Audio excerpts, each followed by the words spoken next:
Este programa es producido por la Maestría en Finanzas y Derecho Corporativo y los programas en Derecho Corporativo de ESAN.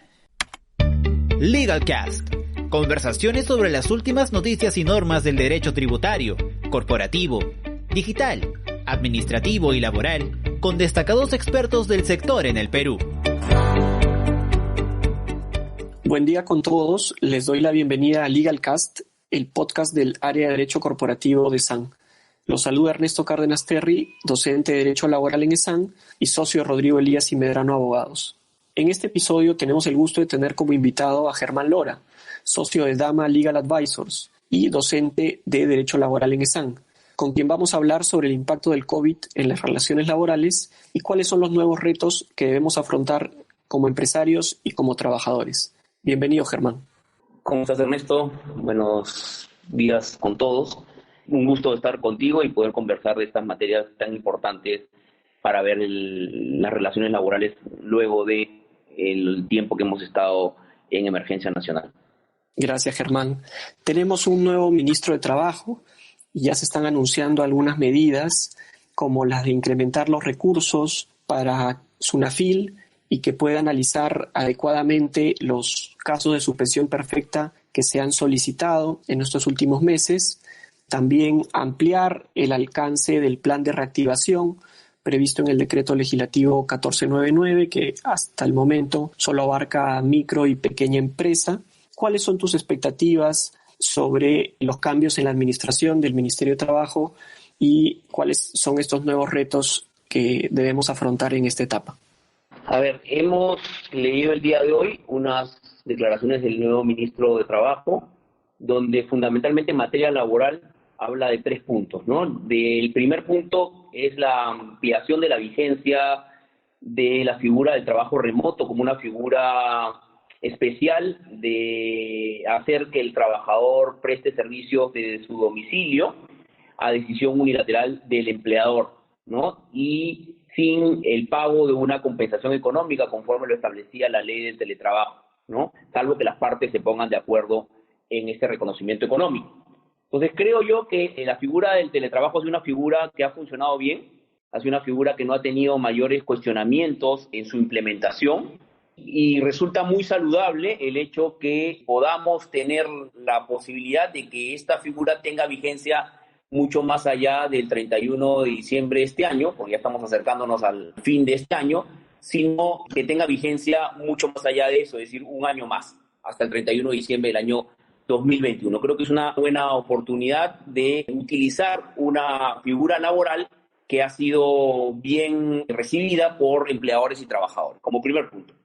Como segundo punto, mucho más allá de la figura típica de todo ministro de Trabajo que habla de darle mayores recursos a SUNAFIL, yo siempre pensaba que no es necesario darle tantos recursos a SUNAFIL y tener 1.000 o 2.000 o 3.000 inspectores, sino hacer una buena gestión y atacar donde hay que atacar e ir donde hay que ir. Pero fuera de ese típico discurso que uno siempre ve en los ministros de Trabajo, creo que el ministro debería estar pensando un poco más en que la actuación de SUNAFIL, evidentemente, por el poco número de gente abocada al procedimiento de suspensión perfecta de labores, ya en muchos casos ha superado el plazo de los 37 días hábiles, más 5 de notificación, para efectos de la aplicación del silencio administrativo positivo.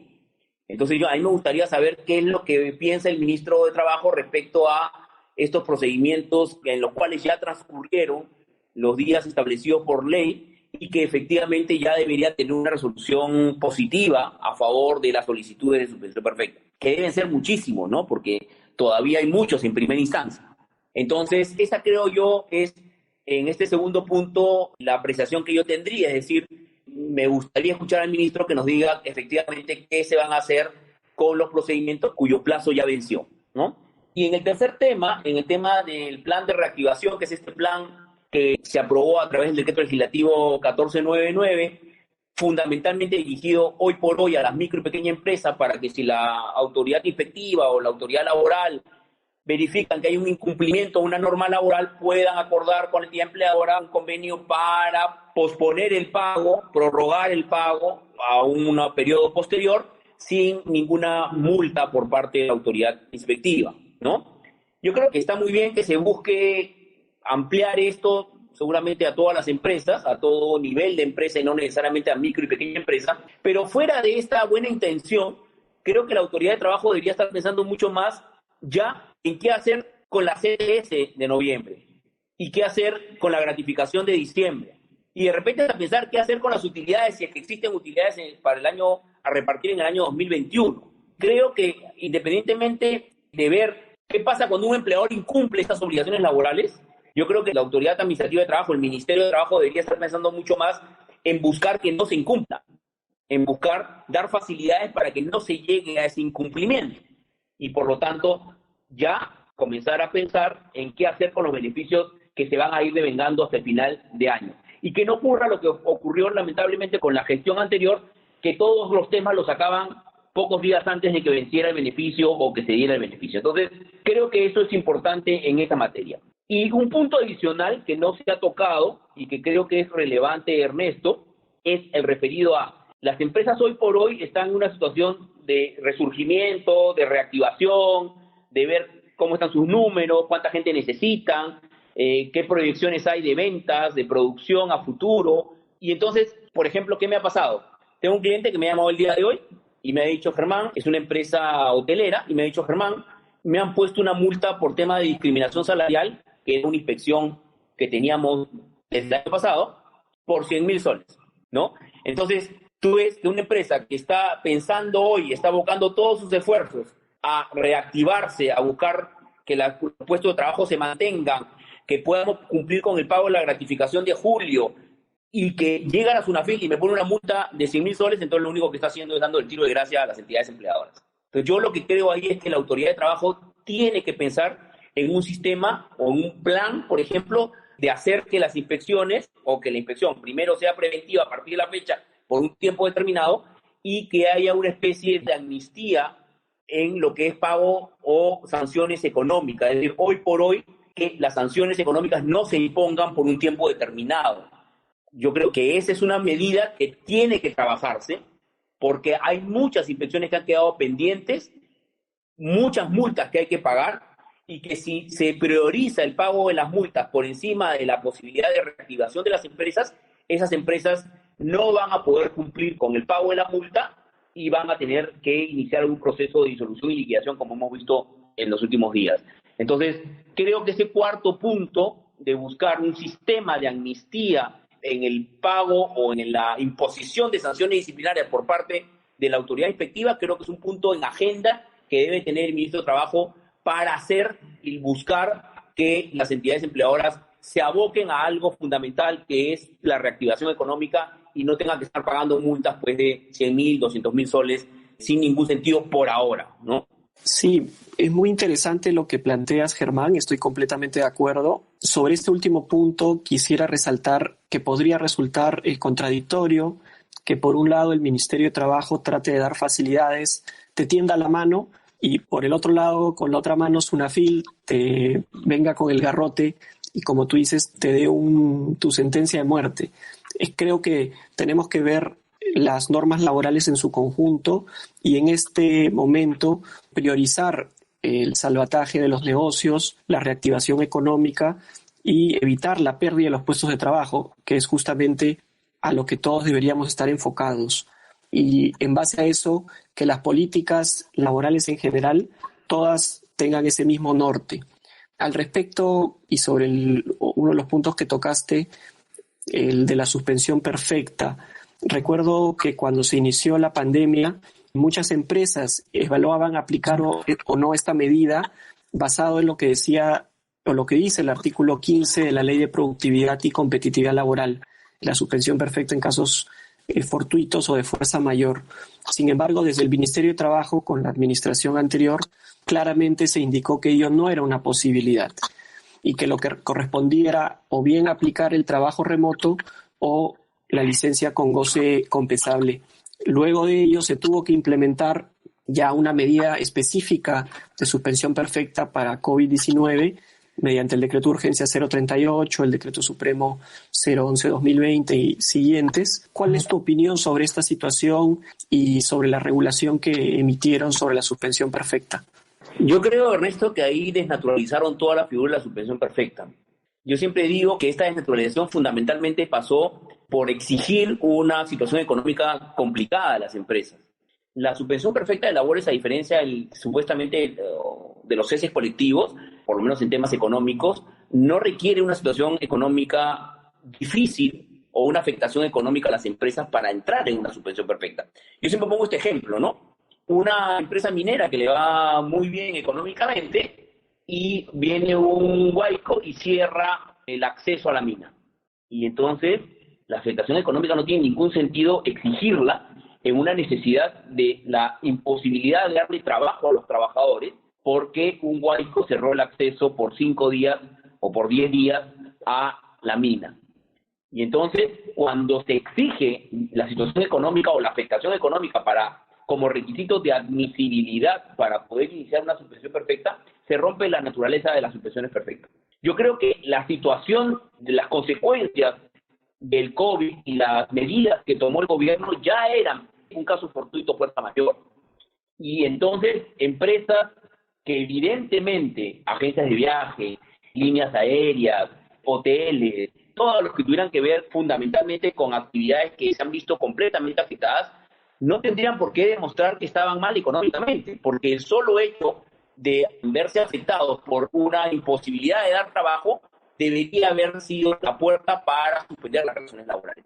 Y si se hubiese mantenido esa línea y ajustado quizás un poco el procedimiento del artículo 15 de la Ley de Productividad y Competitividad Laboral y no creado un monstruito como se creó ad hoc con la suspensión perfecta del 038, comenzando con una declaración jurada y terminando con una plataforma que es una locura, creo que hubiese sido el mejor camino, ¿no? De adecuar la figura de la suspensión perfecta establecida en el artículo 15, como lo has planteado, y no crear un procedimiento que no tiene ni pie ni cabeza porque desde el punto de vista sustantivo y desde el punto de vista formal ha tenido muchos inconvenientes la aplicación de esta figura.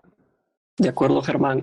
Justamente hemos tenido muchas experiencias negativas con respecto a la suspensión perfecta en cuanto a denegatorias de medidas que, en mi opinión, entiendo que también la tuya, de los que hemos podido conversar en otros foros, eran completamente viables y válidas.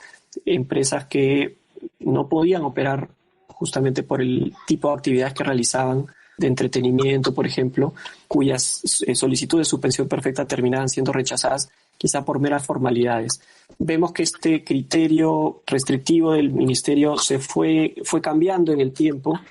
Al menos desde mi perspectiva he visto un cambio, pero sí hay el problema de origen, ¿no? Que como tú dices, quizá pudo ser más fácil simplemente utilizar este artículo que ya existía en lugar de implementar una medida específica para estos efectos. De acuerdo contigo. Ahora, viendo hacia el futuro sobre la reactivación económica, ¿qué opinas sobre las exigencias en materia laboral para la reanudación de actividades, como por ejemplo en cuanto a los protocolos sanitarios, los planes de vigilancia que tienen que implementar las empresas? ¿Consideras que los estándares son muy altos? Recordemos que primero hubo una resolución ministerial de salud, la 239, ha sido recientemente modificada por la resolución ministerial 448. ¿Cuál es tu opinión, Germán? A ver, lo que sucede es que esa exigencia de los planes que se han planteado, tanto a través de la resolución ministerial 239 como la resolución ministerial 448, yo creo que son válidos, muy válidos para una situación como la actual. Tenemos que recordar que tenemos que darle prioridad fuera del tema laboral, tenemos que darle prioridad a la salud. Y entonces, en la situación en la que nos encontramos, Ernesto, creo yo que el cumplir con estas obligaciones, sobre todo de implementación de estas medidas de vigilancia y protección y control del COVID, creo que son válidas. Y además creo que si no existiera una norma, yo creo que las entidades empleadoras lo hubiesen hecho de manera natural, más o menos igual. ¿De acuerdo? Creo que eso tiene que darse, a esas medidas. Pero esta exigencia legal hay que sumarla a todas las exigencias legales que ya se cargan en una relación laboral. Entonces la pregunta sería, esta exigencia legal, más los temas de seguridad y salud en el trabajo, más las inspecciones de SUNAFIL, más los costos laborales, más la imposibilidad de vincular a un trabajador, más todas las licencias que se tienen, ¿me entiendes? Entonces un empleador podría decir, bueno, es verdad, es válido que tengo que hacer el plan, pero atrás, fuera del plan, o más allá del plan, que resulta algo lógico y seguramente, como repito, que seguramente si no fuera una exigencia legal hubiese sido implementado por las entidades empleadoras de manera unilateral, pero fuera de ese plan tengo una carga laboral tan complicada que las empresas dan marcha atrás y se regresan, ¿no es cierto? Entonces, si antes era difícil ser formal, hoy es mucho más difícil ser formal. Hoy la pendiente de ser formal está mucho más inclinada, casi 90 grados, la que estaba antes en 60 grados, ¿no? Y entonces eso va a llevar a que las entidades empleadoras realmente piensen, ya no 2 veces, sino 5 veces, en querer llegar a la formalidad y cumplir con todas las obligaciones laborales. En esa línea de perspectiva de un empleador mediano, ¿no? Creo que tiene que actuar la autoridad de trabajo, ¿no? Yo lo he venido repitiendo en algunos comentarios y en algunos artículos que he podido elaborar, creo que te tiene que utilizar y darle contenido al contrato de emergencia, ¿no? Recuerda que nosotros tenemos un contrato denominado de emergencia, que es un contrato que la única definición que tiene es para el contrato que celebre un trabajador con su empleador para caso fortuito fuerza mayor. Y el reglamento de la Ley de Productividad y Competitividad Laboral que regula este contrato de emergencia no dice nada. Y entonces creo que es la oportunidad del Ministerio de Trabajo, a través de un decreto supremo, de ponerse a regular este contrato de emergencia y darle el contenido de en la situación que nos encontramos ahora. Y permitir una contratación a plazo fijo, imaginemos en la misma línea del trabajo remoto hasta diciembre del 2021, donde el empleador vaya en la línea que va reactivando su empresa, posibilitando que contrate dependiendo de las necesidades temporales que tenga. En la línea, ¿y cuál es la razón? La emergencia. El caso fortuito derivado de las medidas adoptadas por el gobierno a través de las normas que dictó como consecuencia del COVID. Entonces, yo creo que hoy por hoy la autoridad de trabajo tiene un arma muy importante, es decir, el Ministerio de Trabajo tiene un arma muy importante, que es darle contenido al contrato de emergencia para poder ayudar a las entidades empleadoras a que su contratación sea más libre, más tranquila, más en las necesidades que tiene hoy por la coyuntura, y que sea temporal, hasta el 31 de diciembre del año, o que se diga que este contrato máximo tiene una duración de 12 meses. Entonces, hay medidas que creo que tenemos que ir implementando en esa línea, por ejemplo, ¿no?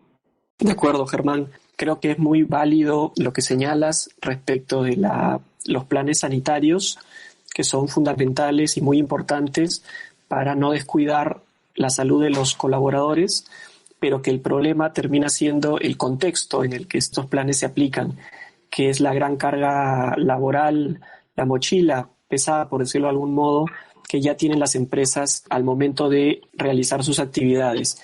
Y lo que hace es justamente, como bien mencionas, evaluar la posibilidad de continuar o no. No hemos visto en los últimos meses, semanas, algunos avisos de algunas empresas que están optando de repente por una solución muy dura, que es la disolución y liquidación, con el consecuente cese colectivo de personal, lo cual es muy lamentable. Precisamente creo que, como bien mencionas, la idea sería adoptar medidas flexibles que permitan salir de esta crisis económica, sanitaria, medidas temporales, y una de ellas, como dices, es la contratación a plazo fijo, sea por la emergencia, que ya sería una salida muy creativa, o cualquier otra que puedan implementar desde el Ministerio de Trabajo.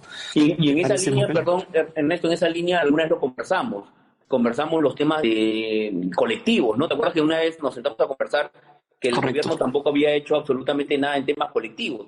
Por ejemplo, Chile tiene un proyecto que está en el Congreso de hacer que los pliegos de reclamo, o las negociaciones colectivas, que hayan vencido antes de la pandemia o durante la pandemia, tengan una prórroga hasta el estado de emergencia, y que no me obliguen a mi entidad empleadora, que estoy en millones de cosas y con millones de preocupaciones, a sentarme a negociar, y entonces prorrogar la posibilidad de extender el pliego de reclamos hasta la emergencia sanitaria, ¿no? Y suspender las negociaciones, porque no puedo sentarme a negociar si no sé cómo voy como empresa, cuál es mi situación como empresa. Entonces, el gobierno chileno ha planteado al Congreso y ha mandado un proyecto de norma que todavía no ha sido aprobada, pero que en la línea dos cosas, en la línea de suspender las negociaciones y de prorrogar la negociación anterior. Si todos tenemos, creo yo, que aportar y sacrificar cosas en esta situación que nos encontramos. Entonces, otro tema que no ha sido abordado por el gobierno peruano son los temas colectivos, fundamentalmente la obligación que tienen las entidades empleadoras hoy, que si me presentan un pliego de reclamos, tengan la obligación de sentarme.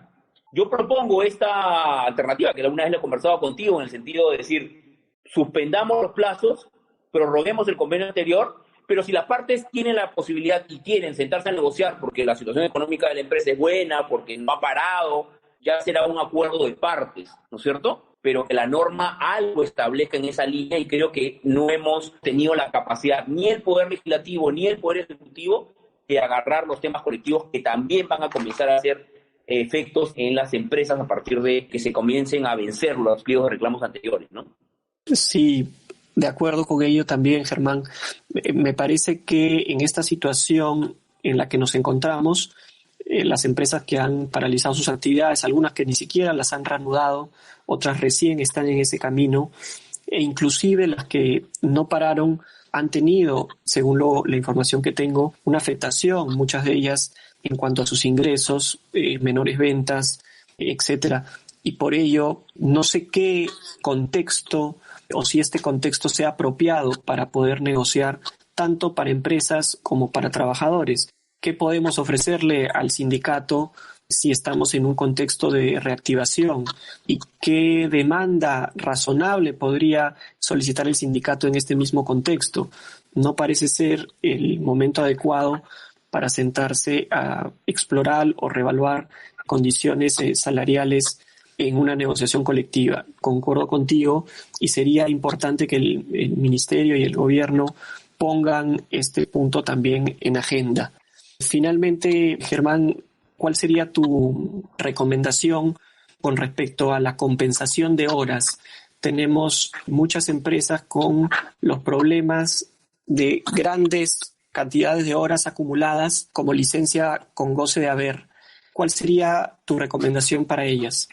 Es una excelente pregunta, porque lamentablemente la determinación de qué hacer con esas horas está en un decreto de urgencia, ¿no? El decreto de urgencia te establece que si las partes no se ponen de acuerdo qué hacer con esas horas que el trabajador debe, entonces decide el empleador, pero fundamentalmente decide el empleador en compensar las horas con horas a futuro, ¿no? Y sí, claro, y aquí volvemos a un tema complicado, es decir, el empleador muy rápidamente no va a poder compensar esas horas, en algunos casos no las va a poder hacer porque su sistema de trabajo es distinto, porque es un trabajador de dirección y de confianza, por ejemplo, ¿no? O un trabajador no sujeto a fiscalización, que no tiene un control de la jornada máxima, no tiene una jornada máxima. Entonces, lamentablemente, la limitación está marcada en una norma con rango legal, que es un decreto de urgencia.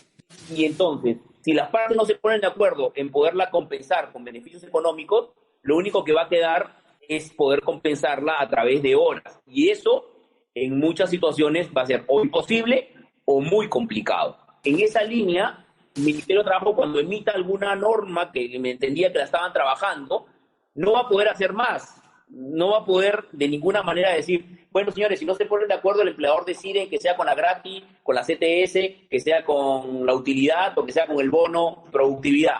No va a poder, porque ya está marcada la cancha en el sentido de que así no se puede hacer de manera unilateral, ¿no? Entonces, creería yo que se ha debido dejar una mayor libertad al empleador de poder, por ejemplo, utilizar los beneficios económicos en el caso en que un número de horas fuera excesivo, y hasta un límite, por ejemplo, el 30% de algún ingreso, ¿no? Máximo, un 20% en ingreso máximo, tampoco para que el empleador pueda utilizar completamente la gratificación de julio, la gratificación de diciembre, ¿no? Yo no creo que le quede mucho al Ministerio de Trabajo cuando regule el tema, ¿no? Está muy atado de manos, y espero que tengan alguna salida un poco más creativa para poder hacer que esto sea aplicable, la compensación realmente sea aplicable, y no tengamos un trabajador que deba las horas por 2 años, o cuando se vaya te deje una deuda de 3 o 4 meses sin compensar. Interesante, Germán, lo que mencionas, de acuerdo en que la compensación por horas en muchos casos es muy complicada. Hay empresas que tienen que trabajar durante turnos todos los días, durante toda la semana, y en esos casos es inviable realizar esta compensación por horas, y lamentablemente, como bien mencionabas, termina siendo una gran dificultad el hecho que la falta de acuerdo no permita utilizar otros mecanismos de compensación como podría ser con beneficios económicos como gratificación, bonos, utilidades, etc. Muchas gracias, Germán, por acompañarnos en este episodio de Derecho Laboral de LegalCast. Ernesto, muchas gracias a ustedes por la invitación. Ha sido un verdadero gusto estos minutos de conversación y espero que podamos seguir tocando esos temas que nos interesan a ti, a mí y a los que seguramente escucharán este podcast. Nuevamente, gracias, Germán, por tus ideas y aportes. Han sido muy valiosos y quiero invitar a todos a estar atentos a las novedades de LegalCast. Hasta la próxima. LegalCast. Conversaciones sobre las últimas noticias y normas del derecho tributario, corporativo, digital, administrativo y laboral, con destacados expertos del sector en el Perú.